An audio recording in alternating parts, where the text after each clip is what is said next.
Welcome to Keep Talking, a community dialogue about mental health. My name is Maxwell, and I'm the manager of the Office of Continuing Education at the Brattleboro Retreat.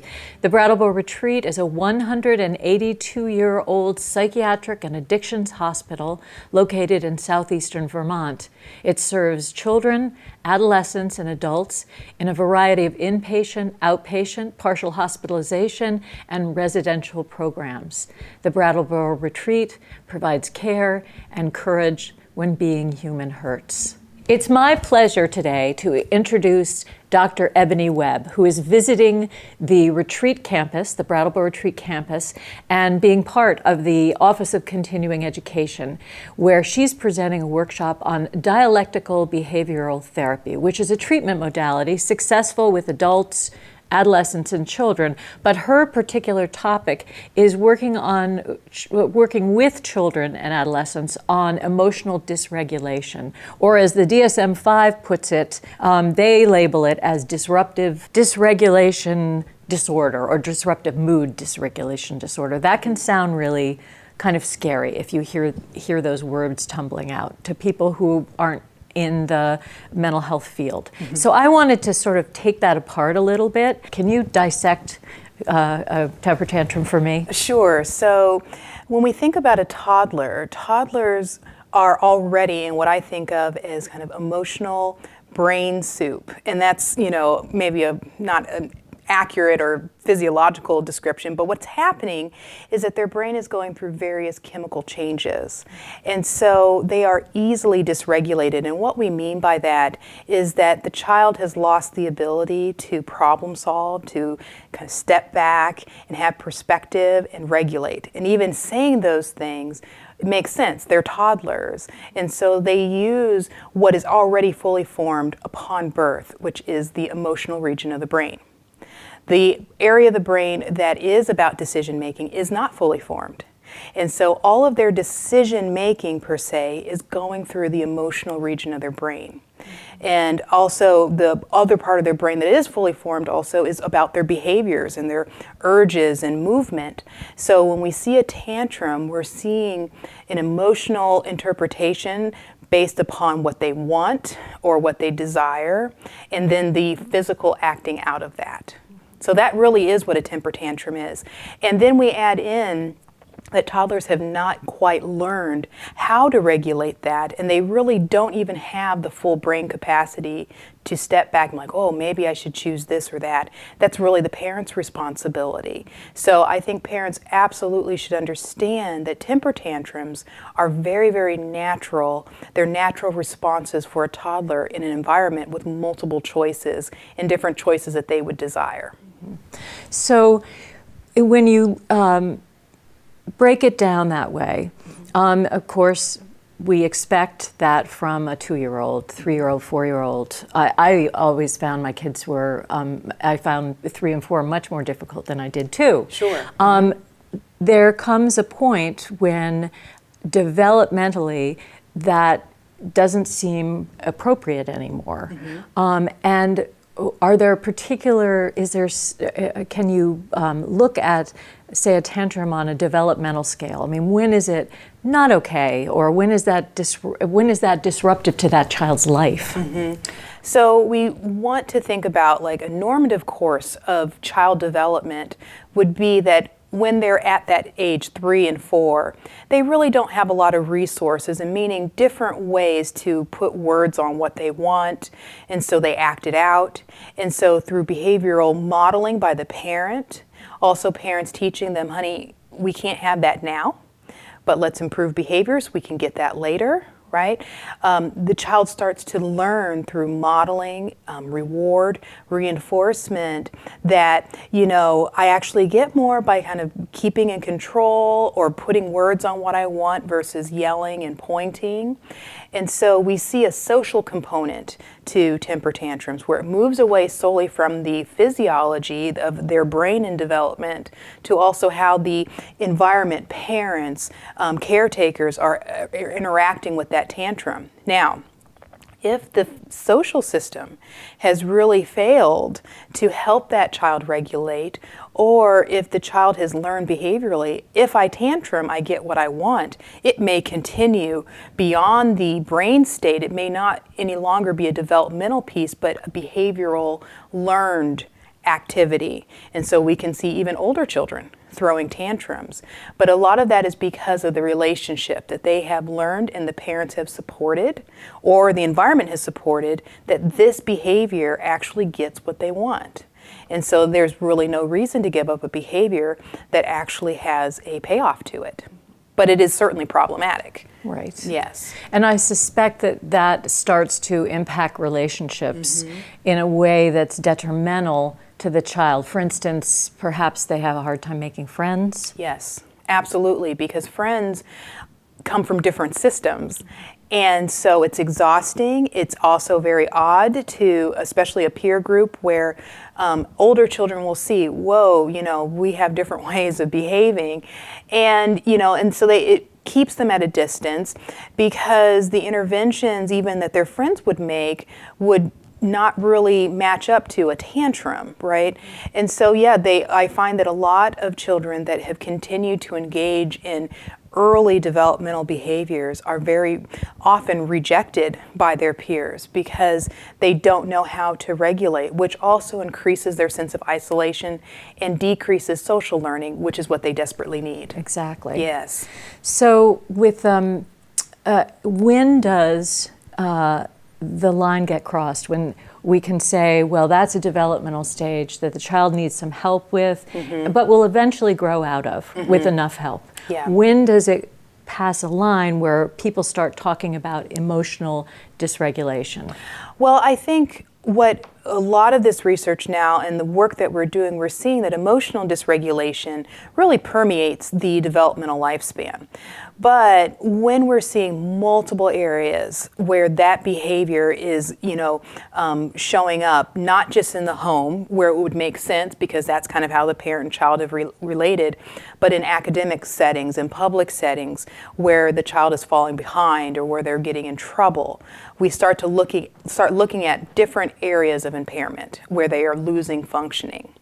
Also, when there's peer rejection, when there's academic failure, then we can start seeing depression start kicking in, anxiety, learning problems. So that's where we start to think diagnostically that we have got an emotional dysregulation disorder. The disorder piece kicks in when we talk about how their functioning is impaired in multiple areas of their life. Otherwise, emotional dysregulation is a part of our human experience. We all get dysregulated. But when it impairs our functioning, that's when we're looking at a diagnostic disorder.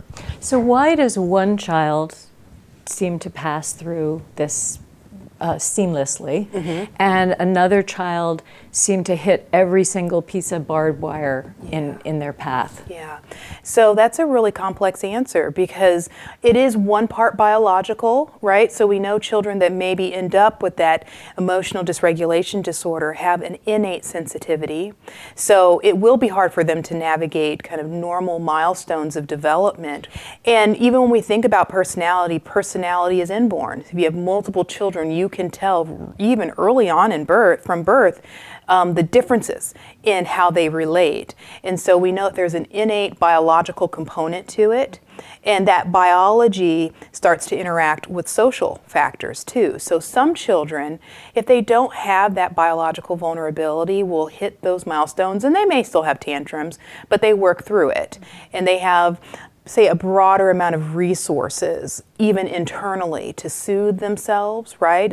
A temper tantrum is seeking external soothing from give me the candy bar, hold me. A child that has more resources will, maybe be upset, but they can kind of soothe themselves and kind of talk to themselves, well, maybe next time, right? I'm upset, but I'm going to get over it.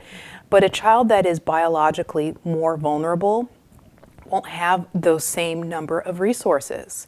So for them, it will be very, very intense, and they may carry it for quite some time. And that can continue over the years where it just continues to get worse. And they're still going through development. They're still going through brain changes. into puberty, which is a tremendous brain change, which makes that vulnerability all the more problematic. So that's where we're going to see differences in terms of internal and external resources.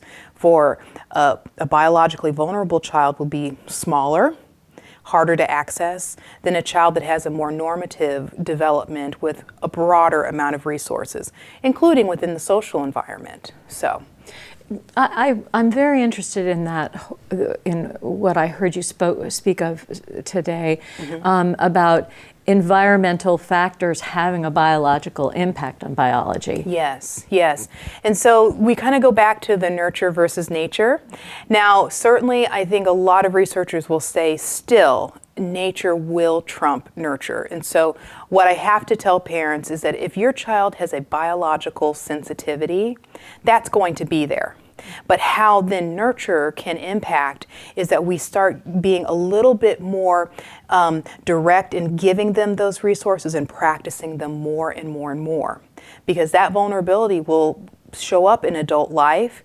But if we do the work now to create an enriched home environment so that they know which resources will help them soothe that vulnerability, they can manage it without impairing their functioning. What does an enriched home environment look like to you? Yeah, describe that to me. Absolutely. So I think it's really important for a home environment to have an opportunity for a child to express their emotions, put words on what emotion is happening, and to express their needs and wants. And for the family to meet that. It doesn't mean that they have to give in to every child's wants and needs. Well, I would say not every want. Parents should absolutely meet their children's needs 100%. But to be able to listen to their wants, their desires. And many parents will need help even teaching their children how to name what's happening to them. Right? And the children will seek that. And so I think an enriched environment is where there's healthy modeling of emotions, healthy communication strategies. I want this. I need this. And being able to talk about, why we can't have this, why, not now, but later. Right? And really esteeming the value of their child. Right? And so that they are valuable human beings. We don't have to agree with everything that a small child talks about, but we still want to be able to communicate that their viewpoint and their perspective is worthwhile. Mm-hmm. Yeah. What factors in the environment in your experience, have the greatest impact? I think presence, and I mean very connected presence. It's not enough just to be in the same room with everybody on their tech, but to put technology down and have that kind of human to human, like even what we're doing, with eye contact, listening, reflecting back what we've heard versus jumping to, I already know where this is going. Right? And I think curiosity and wonder, because children change so dynamically year by year. And I get that it can be hard as a parent to stay with the curiosity and wonder, but it's so important, right? And for children to experience that they are so wonderful in their parents' eyes, right? And that although they're sometimes children can be kind of overvalued in the sense of thinking that they're so terribly unique and very, very special and deserve special attention. I don't think that's necessarily the best tactic, but to say that you are unique and special to me, right? And for children to really feel that and that they are important and their voices need to be heard. Yeah. So my understanding is that emotional dysregulation can show itself not only in, I guess, the classic signs that they talk about are irritability and mood swings and outbursts. Mood swings, maybe not so much. Maybe it's bad mood, is it? I'm a little... I think mood swings, children will go from the highs to the lows. So yeah, I think mood swings are... But that they're also... quieter versions of this, yes. And that those children can fall through the cracks if someone's not watchful. So talk more about what that might look like. So we have children who will be definitely you'll be able to see how they're feeling and they're acting out. But then we have children, and I call these kiddos kind of our internalizers, where they keep everything inside. But I want parents to understand that there is still the same storm. It's just how they're dealing with it. And so with those children, they will go interiorly. They will go inside themselves. They will not necessarily communicate what they're feeling. They actually may be very, on the surface, obedient and compliant. But actually, they are still in no different place than the child that's being resistant and posturing and acting out. It's just that it's going inside. And the problem is with those children, they start being able, or they actually lose the ability to access what's going on. Because the quiet internalizers, they start getting more numb to what's happening, and they really can't put words on it. Can you give in a couple examples of that? Sure.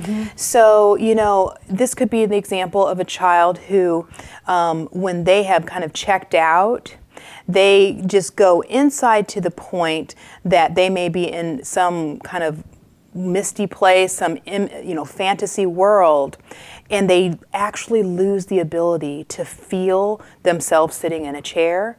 They may not, their senses start to go off. They may not hear anything. They may not be able to see what's going on in the environment.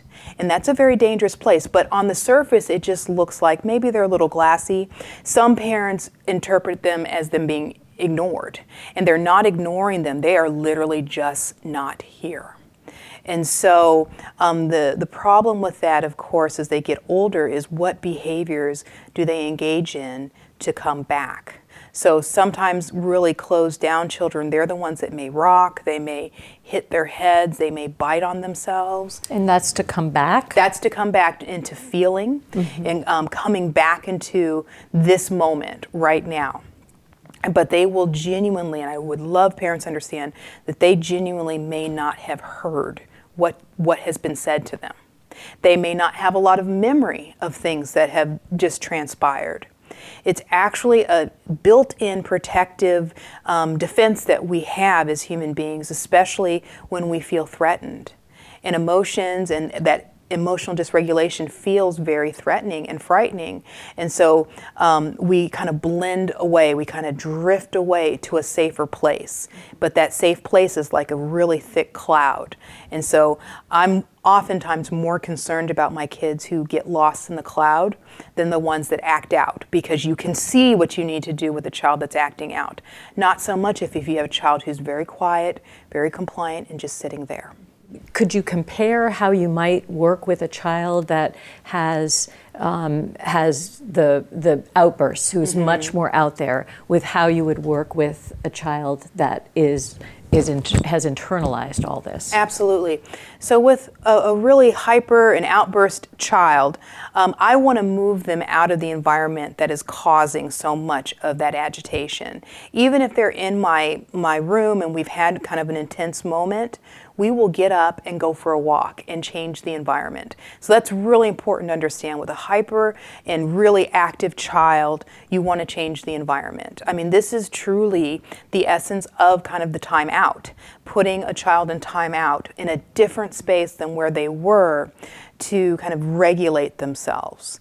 I still would not endorse, though, putting a child in a room, closed door. I would still want to have some proximity to them and keep them close. So if I'm doing a timeout with a small child or putting them in another space to calm down, I'm going to still keep them in my viewpoint, in my area, and also for them to be able aware. to see you. They see me, so that they're still connected to me and they know that I am present, even though we have some space.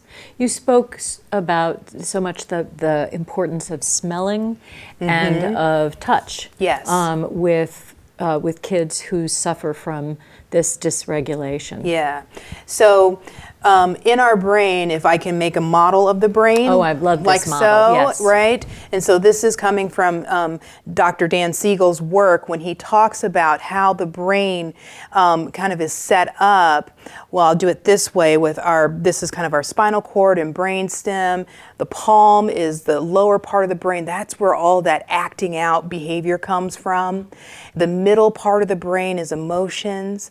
And then the fingers kind of represent the prefrontal lobes, which are not fully formed with our young kids, okay? And so... And they aren't formed, as far as we know, until they're 25. About 25, right. Yeah. So adolescence goes from 12 to 24, and we think about 25 as sealing the deal, really. And so, you know, when we think about some of these behavioral interventions, right, with our kids, you know, that we want to work with that kind of lower part of the brain. So when they get dysregulated, the lid flips open. And this part of the brain controls the thinking and decision making. So when that gets flipped, and I love for my kids to be able to communicate, my lid is flipped, okay? Then we've got to soothe the emotions, we've got to even soothe the body. And so that's where we want to do a lot of kind of work in that area. So, yes. That brings them to a point where it's possible to work on the part of the brain, the executive function part of the brain. But this has to go. This has to come first. This has to come first, and so we understand this when we have infants, right? So no one expects an infant to be able to regulate their emotions, right? And so when they're hungry, yes, the lid is flipped, and so what does mom and dad do? They come in, grab the baby, and they start patting them down, and they start using really calming language, and they feed them, and they're touching them, right? So touch is one of the most direct pathways to close the lid. Okay, it has to be welcome. So the older the child is, they may not welcome touch, but they can also self-regulate through their own sensory system of touch. So it may be them putting a heavy blanket around themselves. Even if a child is sitting like this may not be a position of defiance. It may be a position of grounding and touching. Okay, and so they can do that as well. Now, if this is the brain, and let's say there's a nose right here, right as you go up through the nose, there's what's known as the olfactory bulb. And the olfactory bulb is how we have our sense of smell. And it's very close, as we can see, like to the thumb, that limbic region. And so this is how smell can elicit a memory so powerfully. And so if we can identify what is a really pleasing smell, it can actually close the lid and kind of deactivate the response that the child is going through. So it really would be up to the parent to find a scent with collaboration with their child that helps regulate them. I typically recommend lavender or citrus-based oils or some type of smell like that would help kind of regulate them. But it may be just a smell that elicits a more positive memory for them. Yeah, so. So at what point should a parent or a caregiver or a teacher kind of go, we need to get some help? Yeah, I think definitely from a parent standpoint, I want parents to be seeking help when they really have exhausted their toolkit. Like I'm really at odds. I really don't know how to help them. And even parents who recognize that they are more dysregulated with their child than what is kind of normative to them. I think it is hard to be a parent of a tantruming toddler or what have you. Well, it's cyclical. Yes. You start to feed off each other. Yeah. The anxiety goes up. Absolutely. And when you start to only maybe go to one resource that's really not helping, you need help. Okay, because the goal with any type of intervention with a child is that it stops the behavior, but that there's still learning, that closed lid experience. If it's just stopping the behavior because a child now is terrified, there is no learning with that. So when the parent recognizes, I don't really have what it's taking to help stop this behavior, you need to get help. Okay, I think certainly in the academic setting, when teachers are recognizing, okay, I'm doing more than what I really have the training for. If I find as a teacher I am parenting this child or I'm having to be a therapist to this child, then it's time to make recommendations. And I think a lot of teachers feel that way, that they've been tasked with carrying many, many roles. But when they feel that they are being more and more drawn to focusing on one particular dysregulated child in the class and neglecting the other children, that's when they need to make those recommendations that this child needs more intensive help. Let me ask you one last question, because we're getting towards the end of our time together. I wanted to ask you, what is the most important thing that you would want to communicate to parents about having a child with emotional dysregulation? I'd really want to communicate that it is very, very difficult. It is not about being a perfect parent. You cannot be a perfect parent, and that's not really what will serve your child well. So I really want parents to be able to let themselves off the hook, because it's a very, very difficult path with a sensitive child like that. And that there is help available. Right? It is possible to teach a child how to regulate, how to soothe that intensity. What's the best way to get that help? I think definitely going to a therapist that helps specialize in helping children understand their emotions and learn different techniques. A lot of what I do in terms of dialectical behavior therapy provides one of those options to help kind of regulate. But I also think that there are excellent play therapists out there that can help a child really be in touch with their emotions and understand this is what's happening to you. And, you know, here are some resources in getting children to put words on their experience. But I think therapy, and there are multiple forms out there, can really help a child start to begin to understand regulation. And also body-based movements and exercises. Some of my kids learned how to regulate their emotions through horseback riding. Working with horses really teaches them how to regulate themselves with an animal. So, I mean, I think there are a lot of options. It's just I want parents to recognize that there is help out there and to seek it. Oh, thank you so much. And Absolutely. thank you, Dr. Webb, so much for joining us. Thank I know you did a full day today. I did. You are doing a full day tomorrow, so Yes. I'm especially grateful for your presence here today on this show. Well, thank you for inviting me. You bet. I just want to say goodbye to our studio audience, our BCTV audience, and thank you so much for joining us at Keep Talking, a community dialogue about mental health. And I look forward to sharing this space with you again. Thanks.